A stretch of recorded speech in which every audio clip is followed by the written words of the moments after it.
ഇപ്പോൾ കഴിഞ്ഞ കുറച്ച് ദിവസങ്ങളായിട്ട് ഇപ്പോൾ സ്റ്റീലുമായി ഇന്നലെ നമ്മൾ ഡിസ്കസ് ചെയ്തിട്ടുണ്ട്, സ്റ്റീലിൻ്റെ താരിഫ് കൂട്ടുന്നു. അതിനോടൊപ്പം തന്നെ ഇപ്പോൾ സ്റ്റീലിൽ തന്നെ ഈ ഒരു സ്റ്റീൽ എന്നതിനേക്കാൾ ഉപരി ഒരു മെറ്റൽ സെക്ടറിലെ നിലവിലത്തെ ഒരു മേജർ പ്ലെയറാണ് ഹിൻഡാൽകോ.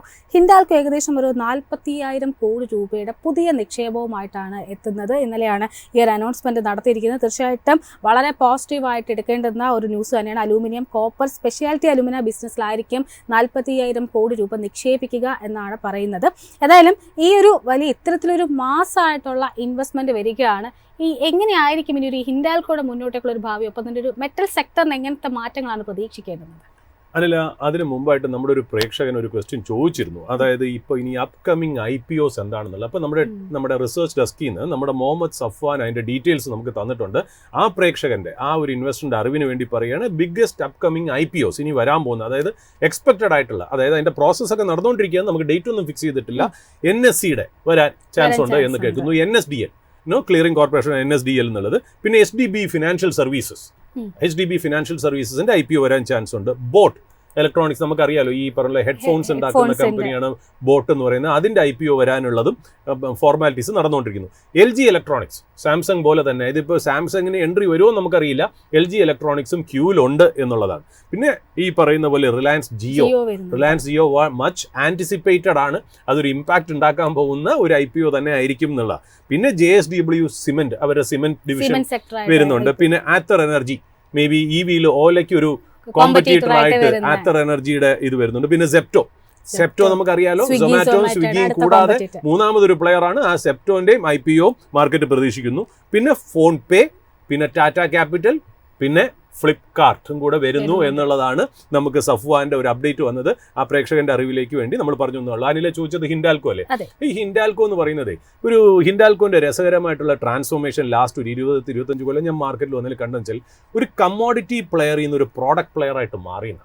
അതായത് നമ്മളിപ്പോൾ ഹിൻഡാൽകോന്റെ പ്രത്യേകത പറഞ്ഞാൽ, ഓഫ് കോഴ്സ് ഹിൻഡാൽകോന്റെ മെയിൻ ലെവൽ ഓഫ് ബിസിനസ് പറഞ്ഞാൽ അലൂമിനിയം, കോപ്പർ, സ്പെഷ്യാലിറ്റി അലൂമിന, ഇതൊക്കെയാണ് അവർ ചെയ്യുന്നത്. അത് അവർ നോവേലീസ് എന്ന് പറഞ്ഞ ഒരു കമ്പനിയും കൂടെ ഉണ്ട് കേട്ടോ.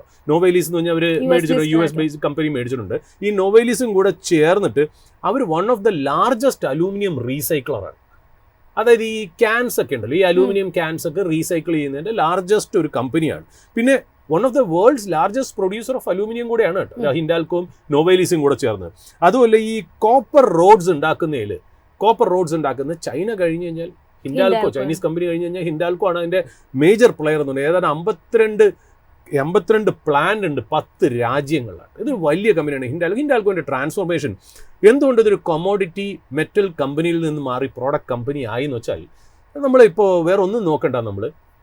നമ്മളിപ്പോൾ നെടുമ്പാശ്ശേരി എയർപോർട്ടിൽ നിന്ന് നമ്മൾ ഒരു ഫ്ലൈറ്റ് എടുത്ത് ബോംബെയിലേക്ക്, ഇപ്പോൾ ഏത് ഡെസ്റ്റിനേഷന് പോകാനായിട്ടും നമ്മുടെ ഫ്ലൈറ്റ് കയറാൻ നേരത്ത് നമ്മൾ നോക്കിയ കേരളത്തിലെ സകല വീടുകളുടെ മുകളിലും നീല നിറത്തിലോ പച്ച നിറത്തിലോ അല്ലെങ്കിൽ മെറൂൺ കളറിലോ നിങ്ങൾക്ക് റൂഫിംഗ് ഷീറ്റ്സ് കാണാം. ഈ റൂഫിംഗ് ഷീറ്റ്സ് ഒരു റെവല്യൂഷനാണ് ശരിക്കും പറഞ്ഞാൽ ഉണ്ടാക്കി. പണ്ട് നമ്മൾ ഇതിനെക്കുറിച്ച് പറഞ്ഞിട്ടുണ്ടായിരുന്നു. പണ്ട് നമ്മൾ വീടിന്റെ മുകളിൽ നോക്കുകയാണെങ്കിൽ സിൻഡെക്സ് ടാങ്ക് കാണുന്നത്. അങ്ങനെയായിരുന്നു സിൻഡെക്സ് ബ്രാൻഡിനെ കുറിച്ച് നമ്മൾ പറഞ്ഞത്. ഇപ്പൊ ഹിൻഡാൽകോന്റെ പുറകെ ഇപ്പൊ JSW സ്റ്റീലും ഒക്കെ അത് ഇറക്കി തുടങ്ങിയെന്നുള്ള. പക്ഷേ ഹിൻഡാൽകോ ആയിരുന്നു അതിന്റെ പൈനിയർ. ഇപ്പോഴും അതിന്റെ പൈനിയറായിട്ട് നിലനിൽക്കുന്നത് ഹിൻഡാൽകോ. ആ ഹിൻഡാൽകോന്റെ ആ ഒരു ബിസിനസ് മോഡൽ എന്ന് പറഞ്ഞാൽ they are a converter of commodity into product. അപ്പൊ അതുകൊണ്ട് ഇതിനെ ഒരു എന്താ പറയുക, ഒരു ഇൻഡിജീനിയസ് മെറ്റൽ കമ്പനിയായിട്ടോ കമോഡിറ്റി കമ്പനിയായിട്ടോ സൈക്ലിക്കൽ കമ്പനിയായിട്ടോ നമുക്ക് ഇതിനെ കാണുന്ന കുറച്ചുകൂടി കോമൺ മാൻ, ഒരു പ്രോഡക്റ്റ് ബേസ്ഡ് ആയിട്ട്. അതായത് അവരുടെ റോ മെറ്റീരിയൽ ഈ പറയുന്ന പോലെ ഈ അലൂമിനിയം കോപ്പറൊക്കെയാണ്.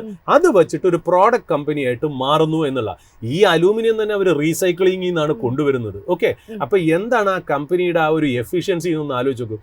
അവരിപ്പോൾ കുമാരമംഗലം ബിർള എനിക്ക് തോന്നുന്നു ഇന്നലെ പറഞ്ഞത് 45,000 കോടി 3-4 കൊല്ലം കൊണ്ട് അവർ ഇൻവെസ്റ്റ് ചെയ്യണം. അതായത് അവരൊരു പ്രോഡക്റ്റ് ബേസ്ഡ് കമ്പനിയിൽ നിന്നും കൂടി മാറി സൊല്യൂഷൻ ബേസ്ഡ് കമ്പനിയിലേക്ക് മാറുന്നു. അതായത് കമോഡിറ്റി ബേസ്ഡ് കമ്പനി ആയിരുന്നു, കമോഡിറ്റി മെറ്റൽ കമ്പനി ആയിരുന്നു, അവിടുന്ന് പ്രോഡക്റ്റ് ബേസ്ഡ് കമ്പനിയായി, ആ പ്രോഡക്റ്റ് ബേസ്ഡ് കമ്പനിയിൽ നിന്ന് സൊല്യൂഷൻ ബേസ്ഡ് കമ്പനിയായിട്ട് മാറുക എന്നുള്ള.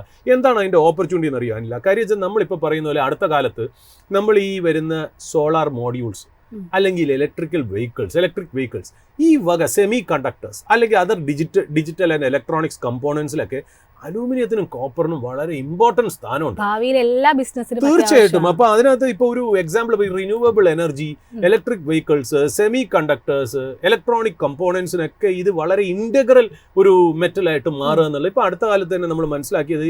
ഈ ഒരു സൊല്യൂഷൻ ഹിൻഡാൽകോ കൊണ്ടുവന്നതെന്ന് അറിയോ, EVസിന് കുറച്ചുകൂടി വെയിറ്റ് കുറച്ചു. ഇപ്പൊ അലൂമിനിയം ബോഡിയൊക്കെ വരുമ്പോൾ സ്റ്റീലിനേക്കാളും വെയിറ്റ് കുറവാണ്. അപ്പൊ അതിന്റെ ആ ഒരു ഫ്യൂവൽ എഫിഷ്യൻസിയും അതിന്റെ സ്പീഡും ഒക്കെ വളരെ ഹൈ ആയിട്ട് കൂടും. അപ്പോൾ അങ്ങനത്തെ ഒരു സൊല്യൂഷൻ അവർ കൊണ്ടുവന്നു എന്നുള്ളതാണ്.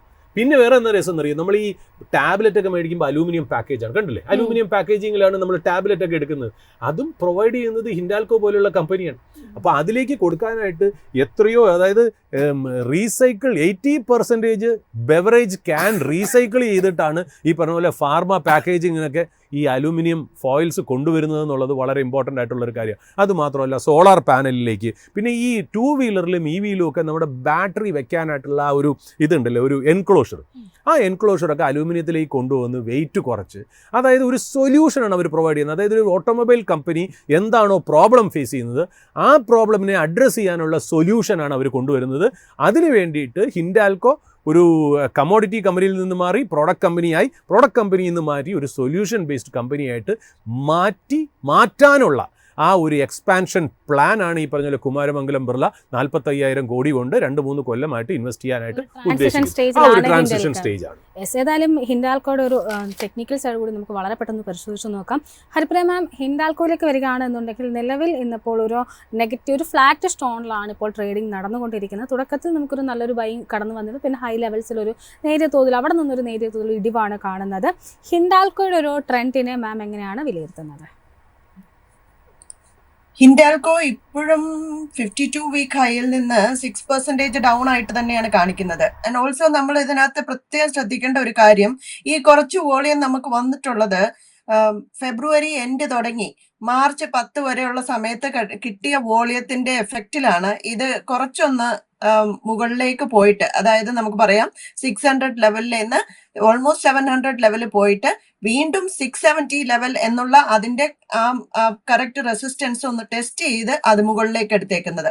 710 എന്നുള്ള ലെവൽ അല്ലെങ്കിൽ ആ ഒരു ലെവൽ അതിന് സസ്റ്റെയിൻ ചെയ്യാൻ പറ്റുകയാണെങ്കിൽ ഇത് 7 to 8% എങ്കിലും മുകളിലോട്ട് പോകാൻ സാധ്യതയുണ്ട്. പക്ഷേ ഇപ്പോഴും അത് 20-day മൂവിങ് ആവറേജിന്റെ കുറച്ച് അകലെയാണ് നിൽക്കുന്നത്. പക്ഷെ നമ്മൾ ടെക്നിക്കൽ സൈഡ് നോക്കുമ്പോൾ എപ്പോഴും ശ്രദ്ധിക്കേണ്ട ഒരു കാര്യം, എല്ലാ ടെക്നിക്കൽ അനലിസ്റ്റും പറയുന്നത് 20-day മൂവിങ് ആവറേജിലോട്ട് എപ്പോഴും ആ സ്റ്റോക്ക് മടങ്ങി വരാൻ ചാൻസ് ഉണ്ട് എന്നുള്ളതാണ്. അത് ഒരു പക്ഷേ ടൈം എടുത്തായിരിക്കാം, ഒരു പക്ഷേ അവിടെ തന്നെ തങ്ങി നിന്നായിരിക്കാം, അല്ലെങ്കിൽ ഒരു പക്ഷേ പെട്ടെന്ന് അത് 20-day മൂവിങ് ആവറേജിലോട്ട് പിടിച്ചു വലിക്കാൻ സാധ്യതയുണ്ട്. ഇപ്പൊ ഇതിന്റെ നമ്മൾ 20-day മൂവിങ് ആവറേജ് നോക്കുവാണെങ്കിൽ 670 അറൌണ്ട് ലെവലാണ് അത് കാണിക്കുന്നത്. ഇപ്പൊ 710 നിന്ന് ഒരു 670 ലെവലിലേക്ക് ഒന്നുകിൽ അത് താഴേക്ക് വരാം, അല്ലെങ്കിൽ ഇപ്പോൾ നിൽക്കുന്ന 700 ലെവല് ഒന്ന് കൺസോളിഡേറ്റ് ചെയ്ത് അവിടെ തന്നെ ഒരു 2-3 ദിവസം നിന്ന് കഴിഞ്ഞിട്ട് ആ 700 ലെവൽ അത് ബ്രേക്ക് ചെയ്ത് ഒരു 720 ലെവലെങ്കിലും ബ്രേക്ക് ചെയ്ത് അത് മുകളിലോട്ട് പോയാൽ മാത്രമേ നമുക്ക് ഒരു ടെക്നിക്കലി ഒരു ഇഫക്റ്റീവ് ചാർട്ടാണെന്ന് പറയാൻ പറ്റുള്ളൂ.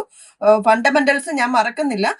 ഒരു പക്ഷേ നല്ലൊരു ന്യൂസ് വരികയാണെങ്കിൽ ഭാഗ്യവശാൽ ഇത് മുകളിലോട്ട് പോകാൻ ചാൻസ് ഉണ്ട്. പക്ഷെ വെയിറ്റ് ആൻഡ് വാച്ച് ആണ് ഞാൻ ഇപ്പൊ നിർദ്ദേശിക്കുന്ന ഒരു കാര്യം.